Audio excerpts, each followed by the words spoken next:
നമസ്കാരം, ഭാരത് ലൈവിലേക്ക് സ്വാഗതം. നമസ്കാരം. തിരഞ്ഞെടുപ്പ് കഴിഞ്ഞ് ഒരു 2 മാസമായി. പുതിയ UDF സർക്കാർ തെരഞ്ഞെടുപ്പ് റിസൾട്ട് വന്നിട്ട് 2 മാസമായി. എന്നിട്ട് ഇപ്പോഴാണ് CPM-ന്റെ കേന്ദ്ര കമ്മിറ്റിയുടെ തിരഞ്ഞെടുപ്പ് അവലോകന റിപ്പോർട്ട് പുറത്തു വരുന്നത്. സാധാരണഗതിയിൽ ആ റിപ്പോർട്ട് വളരെ പെട്ടെന്ന് വരേണ്ടതാണ്. പക്ഷേ ഇത്തവണ നിരവധി സങ്കീർണമായ വിഷയങ്ങൾ പാർട്ടിക്കുള്ളിൽ ഉള്ളതിനാൽ സങ്കീർണതയൊന്നുമില്ല, തോറ്റു തൊപ്പിയിട്ടു. അപ്പൊ പിന്നെ ഇതിനെ എങ്ങനെ ന്യായീകരിച്ച് മെഴുകും എന്നുള്ളതിലാണ് സങ്കീർണതയാണ്. ശരിക്കും പറഞ്ഞത് ഹിന്ദുത്വ മൃദു സമീപനം പാർട്ടിക്ക് ഉണ്ടെന്നൊരു തോന്നൽ ജനങ്ങൾക്കുണ്ടായി. മതേതര പ്രതിച്ഛായ്ക്കത് കോട്ടം തെറ്റിച്ചു. പിന്നെ പിണറായി വിജയനെ മാത്രം കേന്ദ്രീകരിച്ചുള്ള, ഇതൊക്കെ നേരത്തെ പറഞ്ഞാണ്, കേന്ദ്രീകരിച്ചുള്ള പ്രചരണം അത് പാർട്ടിക്ക് ദോഷം ചെയ്തു. അങ്ങനെ ശബരിമല സ്വർണ്ണക്കൊള്ള, പിന്നീടുള്ള മറ്റ് നിലപാടുകൾ, ഇതെല്ലാം വെള്ളാപ്പള്ളി നടേശനെ ചീത്ത പറഞ്ഞില്ല, എതിർത്തില്ല. അതേപോലെ തന്നെ UDF-ന്റെ വലതുപക്ഷത്തിന്റെ മുസ്ലിം ന്യൂനപക്ഷ വിഭാഗങ്ങളെ കൂട്ടുപിടിച്ചുകൊണ്ടുള്ള കള്ളപ്രചരണങ്ങൾ, അതിനെ ചെറുക്കാനായില്ല. അതുപോലെ തന്നെ ഈ ഇടത് സർക്കാർ ന്യൂനപക്ഷങ്ങൾക്കെതിരാണെന്നുള്ളൊരു ധാരണ അത് മാറ്റാൻ പറ്റിയില്ല. പിന്നെ രാഹുൽ ഗാന്ധി അടക്കം ഇവിടെ വന്ന് കള്ളപ്രചരണം നടത്തി. അപ്പം അതാണ് കുഴപ്പം. രാഹുൽ ഗാന്ധി വന്ന് നടത്തുന്നത് കള്ളപ്രചാരണം. പിണറായി വിജയനെതിരെയും, അല്ലാതെ പിണറായി വിജയനും കൂട്ടരും പറയുന്ന കല്ലുവെച്ച് നുണ ശരിയായ പ്രചാരണം. അതുപോലെ തന്നെയാണ് ഈ തെരഞ്ഞെടുപ്പ് സമയത്ത് പ്രചരണം മൊത്തം പിണറായിൽ കേന്ദ്രീകരിച്ചു. അത് അങ്ങനെ കേന്ദ്രീകരിച്ചു എന്ന് പറയുമ്പോൾ അത് സ്വാഭാവികമായിട്ടും ഇത്തവണ ക്യാപ്റ്റൻ എന്ന് പറഞ്ഞില്ലെങ്കിലും കഴിഞ്ഞ തവണ ക്യാപ്റ്റൻ പറഞ്ഞു. ക്യാപ്റ്റൻ വേറെ ആളില്ലല്ലോ തെരഞ്ഞെടുപ്പിൽ. പാർട്ടി നയിക്കേണ്ട പിണറായിയാണ് നയിച്ചതും തോറ്റുപോയി. പക്ഷേ അതൊരു യാഥാർത്ഥ്യമാണ്. പക്ഷേ ശരിക്കും പറഞ്ഞാൽ കേന്ദ്ര പാർട്ടിക്ക് സർക്കാരിൻ്റെ പ്രവർത്തനങ്ങളിൽ ഇടപെടാനായില്ല എന്നതാണ് ഏറ്റവും വലിയ അവിടെ കണ്ടെത്തൽ, ഏറ്റവും ഗുരുതരമായ കണ്ടെത്തൽ. ഈ സ്വന്തം ബലഹീനതകൾ പിന്നെ വിളിച്ച് റിപ്പോർട്ടിൽ പറഞ്ഞിട്ട് കാര്യമുണ്ടോ? തുടക്കത്തിലെ പാർട്ടി സർക്കാരിൽ ഇടപെടണമായിരുന്നു, അല്ലേ? അതായത് കേന്ദ്ര കമ്മിറ്റിക്ക് ഇടപെടാൻ പറ്റില്ലെന്നുള്ളൂ. സംസ്ഥാന ഘടകം ഇതിൽ മറുപടി പറയേണ്ടി വരുമെന്ന് ഒന്നുകൂടി ആ റിപ്പോർട്ടിൽ പറയുന്നുണ്ട്. ഇതൊക്കെ അവിടെ നിൽക്കട്ടെ. മറ്റൊരു കാര്യം ചോദിക്കട്ടെ. ഈ പിണറായി വിജയനെ കുറ്റം പറയുന്നു, അങ്ങനെ ഇങ്ങനെ, മറ്റത് ചെയ്യാൻ പറ്റിയില്ല, മറിച്ചത് ചെയ്യാൻ പറ്റിയില്ല എന്നൊക്കെ പറയുന്നു. സത്യത്തിൽ ഈ കമ്മ്യൂണിസം എന്ന് പറയുന്നത് ഈ പാർട്ടിക്ക് ഉണ്ടോ? ഒന്നാമത്തെ ചോദ്യം. 2, ഇവരുണ്ടെന്ന് പറയുന്ന കമ്മ്യൂണിസം ആകട്ടെ, അല്ലെങ്കിൽ ഇവർക്ക് മുമ്പുണ്ടായിരുന്നു എന്ന് പറയുന്ന കമ്മ്യൂണിസം ആകട്ടെ, അത് ഇന്നത്തെ ജനങ്ങൾക്ക് ആവശ്യമുണ്ടോ? രണ്ടാമത്തെ ചോദ്യം.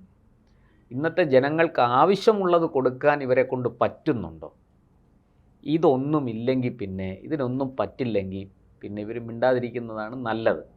ഈ പറഞ്ഞതുപോലെ ഇപ്പോൾ ഇവർ അക്കമിട്ട് പറഞ്ഞല്ലോ, താങ്കൾ ഈ അയ്യപ്പ സംഗമത്തിൽ യോഗിയുടെ സന്ദേശം വായിച്ചത് തെറ്റ്, പാർട്ടി സംസ്ഥാന സെക്രട്ടറി അംഗമായ മന്ത്രി വായിച്ചത്. പിന്നെ PM ശ്രീ വിവാദം CPI-യുമായിട്ടുണ്ടായത്, അത് പാർട്ടി കേന്ദ്ര കമ്മിറ്റിയിലൊന്നും ആലോചിക്കാതെ ഒപ്പിടാൻ തീരുമാനിച്ചു, ഒപ്പിട്ടു, ആരോടും ചോദിച്ചില്ല. അതൊക്കെ ഈ പിണറായി വിജയൻ്റെ ഒരു എന്താ പറയുക, താൻ പോരിമയാണ്.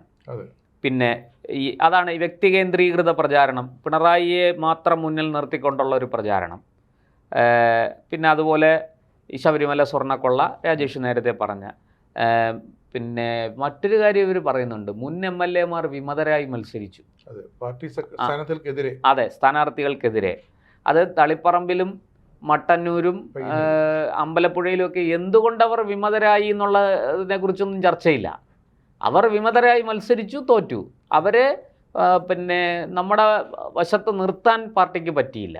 ഈ കള്ളത്തരവും കൊള്ളയും അഴിമതിയും കാണിച്ചതല്ല വിഷയം, അവർ വിമതരായി മത്സരിച്ചതാണ്.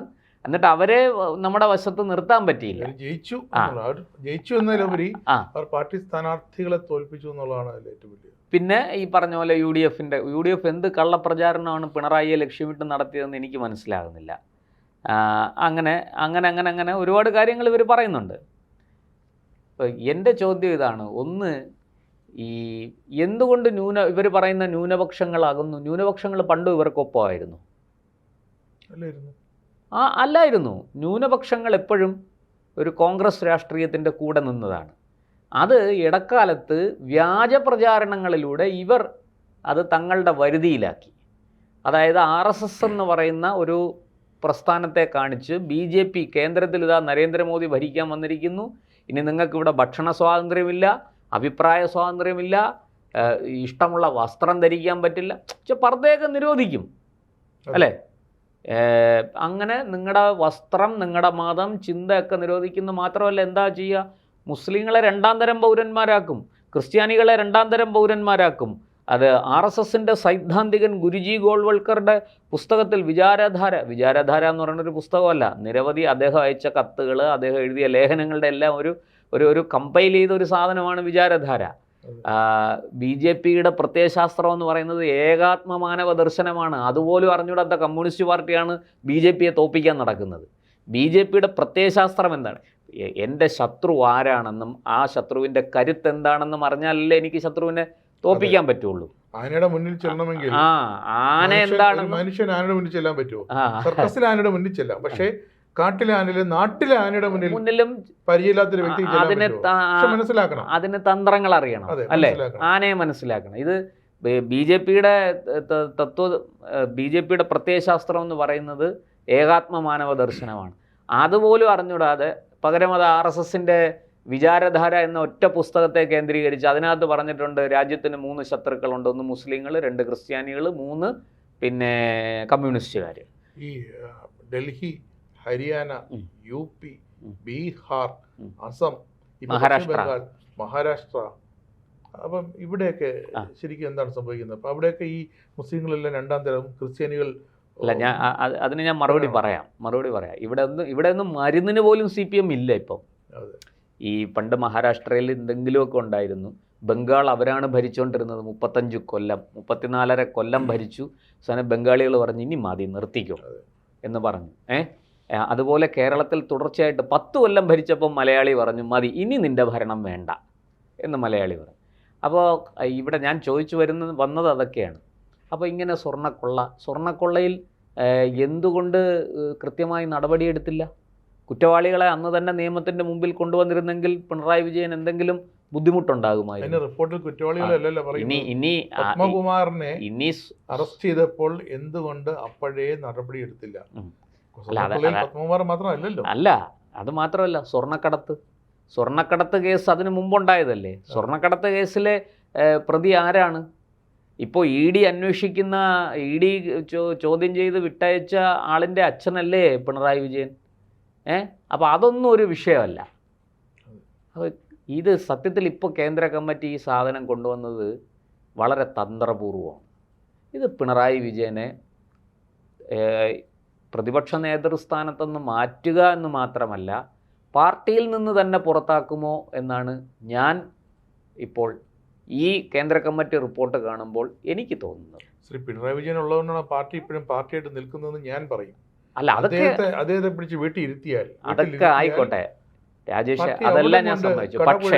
പക്ഷേ ഇപ്പോൾ കേന്ദ്ര കമ്മിറ്റി റിപ്പോർട്ട് കാണുമ്പോൾ ഞാൻ വെറുതെ പറയുകയല്ല, അതിന് കാരണങ്ങളുണ്ട്.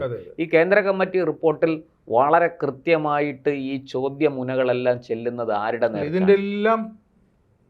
അതായത് ഈ പാർട്ടിയെ തോൽപ്പിച്ചത് പിണറായിയാണ്, അല്ലാതെ വേറെ ആരുമല്ല. ഒട്ടൊക്കെ അതിൽ വാസ്തവമുണ്ട്. ഞാൻ പറയുന്നത് പിണറായിയാണ് ഈ പാർട്ടിയെ പാർട്ടിയാക്കി നിലനിർത്തിയത്, ഒക്കെ സമ്മതിച്ചു.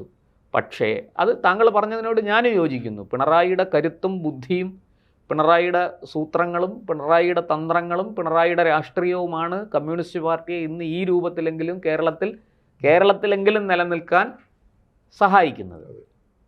അതിനോട് ഞാനും യോജിക്കുന്നു. പക്ഷേ അത് കമ്മ്യൂണിസമല്ല, അത് മാർക്സിസമല്ല, അതൊരു നവലിബറൽ പിണറായിസമാണ്. ആ പിണറായിസം വേണ്ടെന്നാണ് കേന്ദ്ര കമ്മിറ്റി ഇപ്പോൾ പറയുന്നത്. കേന്ദ്ര കമ്മിറ്റി ഈ കുറ്റപ്പെടുത്തലുകളിലൂടെ പറയാതെ പറഞ്ഞു വയ്ക്കുന്നത് നിങ്ങളുടെ ആ പിണറായിസം ഇവിടെ വേണ്ട, ഞങ്ങൾക്ക് കമ്മ്യൂണിസം മതി, നിങ്ങളുടെ പിണറായിസം കയ്യിൽ വെച്ചേരെ. ബാക്കി ഈ ചേരുവകളെല്ലാം ഇപ്പം ഞാൻ ചോദിക്കട്ടെ, വെള്ളാപ്പള്ളി നടേശൻ മുസ്ലിം വിരുദ്ധത പറഞ്ഞപ്പോൾ അതിനെ എതിർത്തില്ല. ആരെതിർത്തില്ല? പിണറായി വിജയൻ എതിർത്തില്ല. ശബരിമല സ്വർണ്ണക്കൊള്ള കേസ് അച്ചടക്ക നടപടി ഉൾപ്പെടെ എടുത്തില്ല. ആരെടുത്തില്ല? പിണറായി വിജയൻ എടുത്തില്ല. ഇങ്ങനെ ഓരോ സംഭവങ്ങളിലും യോഗി ആദിത്യനാഥിൻ്റെ സന്ദേശം വായിച്ചു. ഒരു മന്ത്രിയെ കൊണ്ട് വായിപ്പിക്കണമെങ്കിൽ തീർച്ചയായിട്ടും അത് മുഖ്യമന്ത്രി പറഞ്ഞാലല്ലേ ആ മന്ത്രി വായിക്കുള്ളൂ, ഇല്ലാതെ മന്ത്രിയുടെ ഇഷ്ടത്തിന് അത് വായിക്കും. മുഖ്യമന്ത്രി പങ്കെടുക്കുന്ന ചടങ്ങിൽ. അപ്പോൾ അത് ആരുടെ കുറ്റമാണ്? പിണറായി വിജയൻ്റെ കുറ്റമാണ്. ഇത് ഈ കമ്മ്യൂണിസ്റ്റ് പാർട്ടിയുടെ ഒരു തന്ത്രമാണ്. ആരെയാണോ അവർ ടാർഗറ്റ് ചെയ്യുന്നത് ആ ആളിനെ അവരാദ്യം ഈ പറഞ്ഞതുപോലെ ഇങ്ങനെ കുറ്റങ്ങളൊക്കെ നിരത്തും. ഈ ആളിലേക്ക് ആ ആളിന് ഒരു തരത്തിലും രക്ഷപ്പെടാൻ കഴിയാത്ത വണ്ണം ഒരു പഴുതും കൊടുക്കാതെ ഈ കുറ്റപത്രം തയ്യാറാക്കും.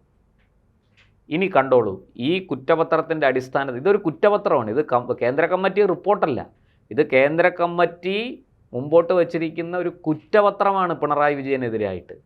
ആ കുറ്റപത്രത്തിൻ്റെ അടിസ്ഥാനത്തിൽ ഘട്ടം ഘട്ടമായി സംഭവിക്കാൻ പോകുന്നത് എന്താണെന്ന് വളരെ വ്യക്തമായിട്ട് പറയാം. അത് അവസാനിക്കുന്നത് പിണറായി വിജയൻ പാർട്ടിയിൽ നിന്ന് പുറത്താക്കപ്പെടുന്ന ഒരു അവസ്ഥയായിരിക്കും. ഇപ്പം മറ്റുള്ളവരോ? ആരൊക്കെ? പിണറായി വിജയൻ ഒറ്റയ്ക്കാണ് ഈ പാർട്ടി ഇത്രയും ഗതിയില്ലാത്ത. അതാണ് നമ്മൾ മനസ്സിലാക്കേണ്ടത്. ഇപ്പോൾ ഞാൻ ചോദിക്കട്ടെ, പിണറായി വിജയൻ ഒപ്പം നിൽക്കാൻ ആരുണ്ട്? ഇന്നിപ്പോൾ പാർട്ടിയിൽ പിണറായി വിജയൻ ഒപ്പം നിൽക്കാൻ ആരുണ്ട്? എം വി ഗോവിന്ദൻ മാത്രമേ ഉള്ളൂ. എം വി ഗോവിന്ദനെ കൊണ്ട് എന്ത് ചെയ്യാൻ സാധിക്കും, എന്ത് ചെയ്യാൻ സാധിക്കില്ല എന്ന് ഞാൻ പറയാതെ രാജേഷിന് അറിയാമല്ലോ, കണ്ടുകൊണ്ടിരിക്കുന്ന പ്രേക്ഷകർക്കും അറിയാം. ഈ അപ്പം ഗോവിന്ദൻ മറ്റേ അപ്പം ഉണ്ടാക്കി വന്ദേ ഭാരതി കൊണ്ടുവന്ന് കൊച്ചി കൊണ്ടുവന്ന് വിറ്റിട്ട് തിരിച്ച് വന്ദേ ഭാരതിൽ പോകുന്നു. വന്ദേ ഭാരതിലെ ടിക്കറ്റിന് എത്ര രൂപയാവും, ഈ അപ്പം എത്ര രൂപയ്ക്ക് വിൽക്കാൻ പറ്റും, വിറ്റാൽ എത്ര രൂപ കിട്ടും, ഈ എന്താ പറയുക, ഈ ഒരു സാമാന്യ ബുദ്ധി പോലും ഇല്ലാത്ത ഒരാളാണ് പാർട്ടി സെക്രട്ടറി എന്ന് പറയേണ്ടി വരുന്നത് വലിയ കഷ്ടമാണ്. നോക്കൂ, മഹാരഥന്മാരിരുന്നതാണ്. വി എസ് അച്യുതാനന്ദനെ പോലെ, ഇ കെ നായനാരെ പോലെ, EMS നമ്പൂതിരിപ്പാടിനെ പോലെ, ചടയം ഗോവിന്ദനെ പോലെ ഒക്കെ മഹാരഥന്മാരിരുന്ന ആ കസേരയിൽ ഇപ്പോൾ ഇരിക്കുന്നത്, ഞാനത് പറയുന്നില്ല, അത് പറയുന്നത് ശരിയല്ല. നമ്മളൊരു രാഷ്ട്രീയ പാർട്ടിയല്ലേ, അവരെ അങ്ങനെ അങ്ങ് ആക്ഷേപിക്കുന്നത് ശരിയല്ലല്ലോ. എനിക്കൊരു മര്യാദയില്ലേ? അപ്പോൾ ആ സ്ഥാനത്തിരിക്കുന്ന ആളിൻ്റെ ബുദ്ധി എത്ര ഉണ്ടെന്ന് അദ്ദേഹത്തിൻ്റെ പ്രസ്താവനകളിൽ നിന്ന് നമുക്ക് മനസ്സിലാവും. അങ്ങനെ ഒരാളിന് സത്യം പറഞ്ഞാൽ പിണറായി വിജയൻ്റെ നിഴലാകാൻ പോലും ഉള്ള ശേഷി ഇദ്ദേഹത്തിനില്ല, എം വി ഗോവിന്ദനില്ല. അതാണ് M V Govindan. M V Govindan ഈ പാർട്ടിക്കകത്ത് എന്ത് സ്വാധീനമുണ്ട്? എം വി ഗോവിന്ദനെ ഈ പാർട്ടിക്കുള്ളിൽ ആര് വകവയ്ക്കും? ഇന്ന് ഈ സെക്രട്ടറി ആയിട്ട് ഇരിക്കുന്നത് കൊണ്ട് എം വി ഗോവിന്ദന് ഒരു വില കിട്ടുന്നു എന്നുള്ളതല്ലാതെ, എം വി ഗോവിന്ദൻ പിണറായിയുടെ തണലില്ലെങ്കിൽ എം വി ഗോവിന്ദൻ കാറ്റ് തുറന്നു വിട്ട ബലൂൺ പോലെയാണ്. ഈ പാർട്ടി ഇപ്പോൾ കേന്ദ്ര കമ്മിറ്റി എന്ന് പറയുന്നത്, പോളിറ്റ് ബ്യൂറോ എന്ന് പറയുന്നത് ഒക്കെ MA ബേബിയുടെ കയ്യിലാണ്. ഈ ബേബി ജനറൽ സെക്രട്ടറി ആകാതിരിക്കാൻ പിണറായി കളിച്ചൊക്കെ നോക്കി, പക്ഷേ ഫലിച്ചില്ല. അപ്പോഴത്തേക്കും പിണറായിയുടെ ശക്തി ചോർന്നു, പാർട്ടിയുടെ ശക്തി മൊത്തത്തിൽ ചോർന്നു, അല്ലേ? മറ്റത് ബംഗാൾ ലോബിയൊക്കെ ശക്തമായിരുന്നെങ്കിൽ എന്തായിരിക്കും സംഭവിക്കുക? ബംഗാളും ത്രിപുരയൊക്കെ ശക്തമായിരുന്ന കാലത്ത്, അവിടെയൊക്കെ ഭരണം ഉണ്ടായിരുന്ന കാലത്ത് ആരൊക്കെയാണ് പാർട്ടി സെക്രട്ടറിമാരായത്? അല്ലേ, ബംഗാളിൽ നിന്നും ത്രിപുരയിൽ നിന്നും ഒക്കെയുള്ള ആൾക്കാരല്ലേ പാർട്ടി സെക്രട്ടറി, ഡൽഹിയിൽ നിന്നൊക്കെയുള്ളവരല്ലേ ആയത്. പ്രകാശ് കാരാട്ട്, സീതാറാം യെച്ചൂരി, ഇവരൊക്കെ ആരുടെ താല്പര്യപ്രകാരം അഖിലേന്ത്യാ ജനറൽ സെക്രട്ടറി ആയതാണ്? സുർജിത്തായത് എങ്ങനെയാണ്? അപ്പോൾ നമ്മൾ മനസ്സിലാക്കേണ്ട കാര്യം, പിണറായി വളരെ ദുർബലനായിരിക്കുന്നു. ആ പിണറായിയെ കോർണർ ചെയ്തുകൊണ്ട് ഒതുക്കി, അതായത് ഒരു മൂലയ്ക്ക് ഇങ്ങനെ ഒതുക്കി കൊണ്ടുവന്ന്, ആദ്യം ഒരു മുറി നിറയെ വിശാലമായിട്ടുണ്ടായിരുന്നു, അതിനെ ഒരറ്റത്തുനിന്ന് ഒതുക്കി പതുക്കെ കാലമെടുത്തു, കുറേ കാലമെടുത്തു അതിന്. അപ്പോൾ 2016 അധികാരത്തിൽ വന്നു, വലിയ പ്രതാപശാലി, അന്ന് ഇരട്ടച്ചങ്കൻ. 2021 ആയപ്പോഴത്തേക്കും അത് ക്യാപ്റ്റൻ, കാരണഭൂതൻ ക്യാപ്റ്റൻ. 2016 ഊരിപ്പിടിച്ച വാൾത്തലപ്പുകൾക്കിടയിലൂടെ നടന്ന ഇരട്ടച്ചങ്കൻ. പക്ഷെ അത് 2021 എത്തിയപ്പോഴത്തേക്കും കാരണഭൂതനും ക്യാപ്റ്റനും ഒക്കെ ആയി. ഈ കപ്പലാടി ഉലയുകയില്ല സാർ എന്ന് നിയമസഭയിൽ ഒരു വനിതാ രത്നം ഘോരഘോരം പ്രസംഗിക്കുന്നത് നമ്മൾ കേട്ടു. ഇപ്പോൾ ആ വനിതാ രത്നം തന്നെ എവിടെയാണെന്ന് ആർക്കും അറിയില്ല. ആ ക്യാപ്റ്റൻസി നഷ്ടപ്പെട്ട് തോറ്റു തുന്നം പാടി ഇന്ന് പ്രതിപക്ഷ നേതാവിൻ്റെ കസേരയിൽ ഇരിക്കുകയാണ്. അത് തന്നെ വളരെ കഷ്ടപ്പെട്ട് ഒപ്പിച്ചതാണ്. ഇനി അടുത്തത് ആ പ്രതിപക്ഷ നേതാവിൻ്റെ കസേരയിൽ നിന്ന് മാറ്റുക എന്നുള്ളതാണ് പാർട്ടിയുടെ നയം. കേന്ദ്ര കമ്മിറ്റി ഉദ്ദേശിക്കുന്നതാണ്, പോളിറ്റ് ബ്യൂറോ ഉദ്ദേശിക്കുന്നതാണ്, MA ബേബി ഉദ്ദേശിക്കുന്നത് അതാണ്. വളരെ തന്ത്രപരമായിട്ട് മകളെ ചോദ്യം ചെയ്യാൻ ED വിളിപ്പിച്ചാൽ തന്നെ പിണറായി വിജയൻ്റെ രാജിക്ക് വേണ്ടിയിട്ടുള്ള മുറവിളി തുടങ്ങും. അതാണ് ഈ തുടക്കത്തിൽ പിണറായി പറഞ്ഞല്ലോ, ഇത് എന്നെ വേട്ടയാടാനാണ് പാർട്ടി. ആദ്യം പറഞ്ഞു ഇതിലൂടെ എന്നെ വേട്ടയാടുക എന്ന് വെച്ചാൽ പാർട്ടിയെ വേട്ടയാടുക. ഞാൻ സമം പാർട്ടി, അതാണ് ആ ഞാൻ സമം പാർട്ടി എന്നുള്ളതിൽ എന്നെ വേട്ടയാടുമ്പോൾ പാർട്ടിയെ വേട്ടയാടലാണ്. അതും കേട്ടോണ്ടാണ് കുറേ എന്താ പറയുക കൂവമണ്ഡൂകങ്ങൾ ചാടി ഇറങ്ങി ED അറ്റാക്ക് ചെയ്തത്. ഇപ്പോൾ അതെന്തായി? എല്ലാം പിന്നെ റിമാൻഡ് ചെയ്ത് കിടക്കുക ജയിലിൽ, ജാമ്യം കിട്ടുന്നില്ല അല്ലേ? അപ്പോൾ ഇനി അവിടുന്ന് അടുത്ത ഘട്ടം എന്നിട്ട് അപ്പോൾ അപകടം മനസ്സിലായി. അപ്പോൾ ഉടനെ ഈ ഞാൻ സമം പാർട്ടി എന്നുള്ളത് അങ്ങ് നിർത്തിവെച്ചു. അത് പിന്നെ ഒരു വ്യക്തി, ഒരു കമ്പനിയുടെ ഉടമസ്ഥനും മറ്റൊരു കമ്പനിയായിട്ടുള്ള വിഷയമാണ്. പാർട്ടിക്ക് അതിനകത്ത് അഭിപ്രായമൊന്നും പറയേണ്ട കാര്യമില്ല എന്നായി. ഇപ്പോൾ വീണ്ടും ആ പ്ലേറ്റ് തിരിഞ്ഞു. അതായത് മകളിൽ നിന്ന് അന്വേഷണം അച്ഛനിലേക്ക് കടക്കുന്നു എന്ന് ബോധ്യമായപ്പോൾ ഇതാ എന്നെ വേട്ടയാടുകയാണ്. എന്നെ വേട്ടയാടുന്നത് പാർട്ടിയെ വേട്ടയാടാൻ വേണ്ടിയിട്ടാണ്. ഞാൻ ചോദിക്കട്ടെ, ഈ കമ്മ്യൂണിസ്റ്റ് പാർട്ടിയെ വേട്ടയാടിയിട്ട് കേന്ദ്രം ഭരിക്കുന്ന BJPക്കും മുഖ്യ പ്രതിപക്ഷമായ കോൺഗ്രസിനും എന്ത് ലാഭം? എന്ത് ലാഭം? നിങ്ങൾക്ക് അവിടെ ഒരു 10-25 MP ശരി. ഇപ്പോൾ ഇത് DMK ആണ് പറയുന്നതെങ്കിൽ കേൾക്കാനൊരു രസമുണ്ട്. കാരണം ഇവരുടെ MLA വരുതിക്ക് കൊണ്ടുവരാൻ വേണ്ടിയിട്ടാണ്, MP-മാരെ 10-22 MP-മാരെ അവർക്കുണ്ട്. ഈ MP-മാരെ വരുതിയിൽ കൊണ്ടുവരാൻ വേണ്ടിയിട്ട് BJP നടത്തുന്ന നീക്കമാണ് എന്ന് നമുക്ക് പറയാം. അതിനകത്ത് അങ്ങനെ പറയുന്ന ആ രാഷ്ട്രീയ ആരോപണത്തിനൊരു ഒരു വിലയുണ്ട്, ഒരു അന്തസ്സുണ്ട്. ഇവിടെ ആകപ്പാടെ ഒരു ഓട്ടോയിൽ കയറാൻ മാത്രമുള്ള MP-മാർ, അതും തമിഴ്നാട്ടിൽ നിന്ന് ഒരാളെ കിട്ടിയത് DMKയുടെ അനുഗ്രഹം കൊണ്ട്, രാജസ്ഥാനിൽ നിന്ന് ഒരാളെ കിട്ടിയത് കോൺഗ്രസിൻ്റെ സഹായം കൊണ്ട്, പിന്നെ ഒരാളുള്ളത് കേരളത്തിലാണ്. ഇങ്ങനെ രാജ്യസഭയിലും ലോക്സഭയിലും കൂടി ആകെ 4-3-7 MP-മാർ തികച്ചില്ല. അങ്ങനെയുള്ള ഒരു പാർട്ടി പറയുകയാണ് BJP EDയെ ഉപയോഗിച്ച് കേന്ദ്ര സർക്കാർ വേട്ടയാടുകയാണ്. ഈ ഇടയ്ക്കിടയ്ക്ക് പറയുമല്ലോ അമേരിക്കൻ സാമ്രാജ്യത്വം വിറകൊണ്ടു. ഈ MA ബേബിയൊക്കെ ഇപ്പോഴും പറഞ്ഞുകൊണ്ട് കിടക്കുന്നതാണ്. ഇത് ഈ കോളേജിൽ പഠിക്കുന്ന ചില വട്ടളകിയ ഈ ചെഗുവേരയുടെ ടീഷർട്ട് ഇട്ടുകൊണ്ട് നടക്കുന്ന ചില പിള്ളേരുണ്ട്, പാവങ്ങൾ, ഈ ചിന്തിക്കാൻ ശേഷിയില്ലാത്ത. സത്യത്തിൽ അവരെ കാണുമ്പോൾ എനിക്ക് വലിയ സഹതാപം തോന്നും. ഈ ചെഗുവേര ആരാണ്, ഏത് രാജ്യക്കാരനാണെന്ന് പോലും അറിഞ്ഞൂടാ. പക്ഷേ ഇവിടെ ഭഗത് സിംഗിൻ്റെ പടമുള്ള ഷർട്ട് വാങ്ങിച്ചിട്, ബനിയം വാങ്ങിയിട്, നമുക്ക് അന്തസ്സുണ്ട് പറയാൻ. ഭഗത് സിംഗ് ആരായിരുന്നു എന്ന് നമുക്കൊക്കെ അറിയാം. ഈ ഏതോ നാട്ടിൽ കിടക്കുന്ന ഒരാളിനെ ഇങ്ങനെ മഹത്വവൽക്കരിച്ച്, അത് അയാൾ ഏത് നാട്ടുകാരനാണെന്ന് പോലും അറിഞ്ഞൂടാത്തവനാണ് ഈ ബനിയനും ഇട്ടേച്ച് ഇവിടെ വലിയ കോപ്രായങ്ങൾ ഉണ്ടാക്കുന്നത്. അങ്ങനത്തെ ഒരു സത്യത്തിൽ തകർന്ന് തരിപ്പണമായി പ്രത്യയശാസ്ത്രപരമായിട്ട് തന്നെ പരാജയപ്പെട്ട ഒരു സാധനം, ഒരു പാർട്ടി, ഒരു സംഘടന, അതിനി എന്താണ് ഉള്ളത്?